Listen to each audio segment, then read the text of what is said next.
which is a new play by Dwight Okita that will be presented by Angel Island Asian American Theater Company opening May 20th at the Chicago Historical Society. The Salad Bowl Dance tells the common dramatic story of the approximately 20,000 Japanese Americans who came directly out of the World War II internment camps, moved to Chicago, resettled here, and built what has always been the largest Japanese American community in the United States outside of the West Coast. The two characters that you will meet this afternoon are a young Nisei, which is second-generation Japanese American, actually two young Nisei women, Grace Komachi, who has just left Manzanar, which is an internment camp in California, and moved to Chicago, and Emily Tanaka, who is the fashion editor for the Manzanar Gazette, the camp newspaper.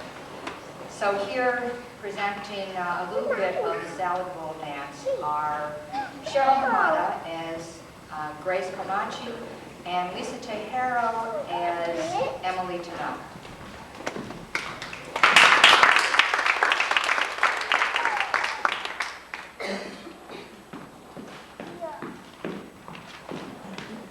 Are we on? Fashion ladies of 1944, brace yourselves. It's a white, white world out there, and I am not talking about snow. Emily's tip of the month, sunglasses. Especially when meeting a Caucasian for the first time. A smart pair of sunglasses can go a long way for the Japanese American girl who's new in town. It's a perfect way to conceal your Asian identity. Now, of course, you can't wear your sunglasses forever, but first impressions are what people remember after all. Now, those of you brave souls who will be leaving camp early to find work in Chicago, pave the way for the rest of the girls. They'll be right behind you. There's lots of young Nisei moving into Chicago right around Clark and Division. When we see each other on the street, we just call out, "Hi, neighbor! What camp are you from?" It's a real feeling of togetherness. And if you're ever in the area, feel free to look me up. I'm in the book. So next month my column will be on how to handle those tricky questions about Pearl Harbor. This is Emily Tanaka, your gal on the go, signing off.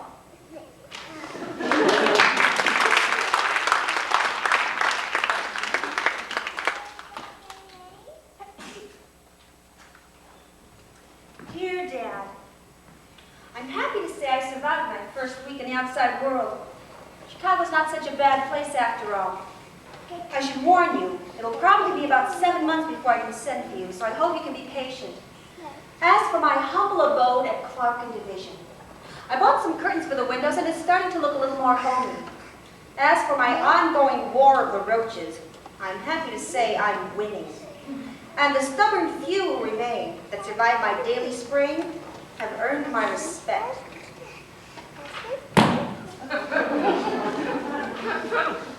Now, about this whole melting pot thing. All this stuff the WRA says about America being a melting pot, I just don't get it. Having lived in Chicago for just a couple weeks, I can tell you it's more like a salad bowl. Each one of us brings our own special flavor to the salad, and together we make something new, without ever giving up what makes us different. So we toss and turn in the salad. That's like in the big city, I guess.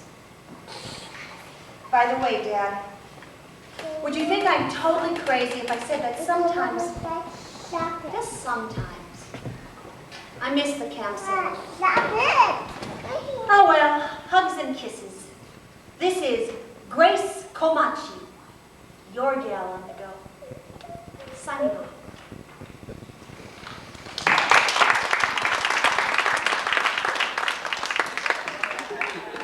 Are we on? Testing, testing. Loose lips sink shit. If people ask you about the internment camps, and they will, it won't do any good to complain about them. Accentuate the positive. Tell them about the Americans of Japanese descent who fought so bravely for America. but don't brag. Just be a shining example of a good citizen. Next month, my column will be Dating During a World Crisis. Is war really romantic, or do we just have too much time on our hands? This is Emily Tanaka, your gal on the go, signing off.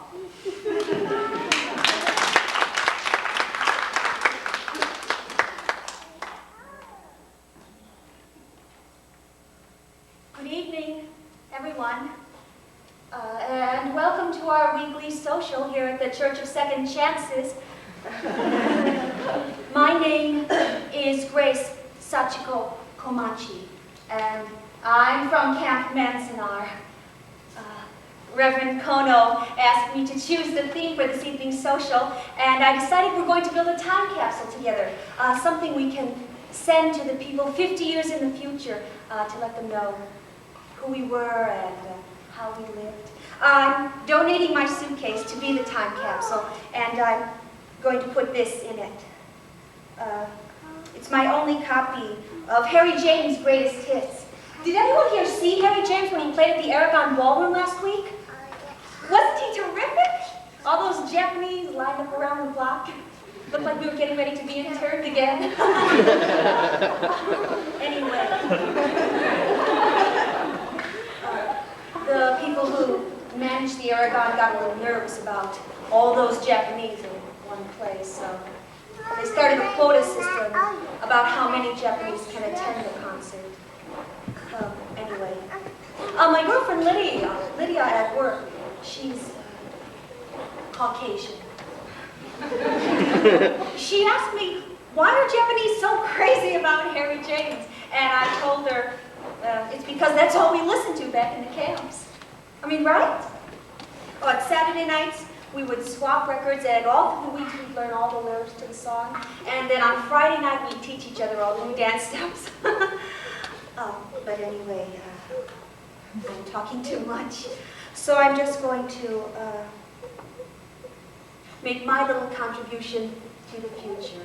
And then we can all get back to dancing.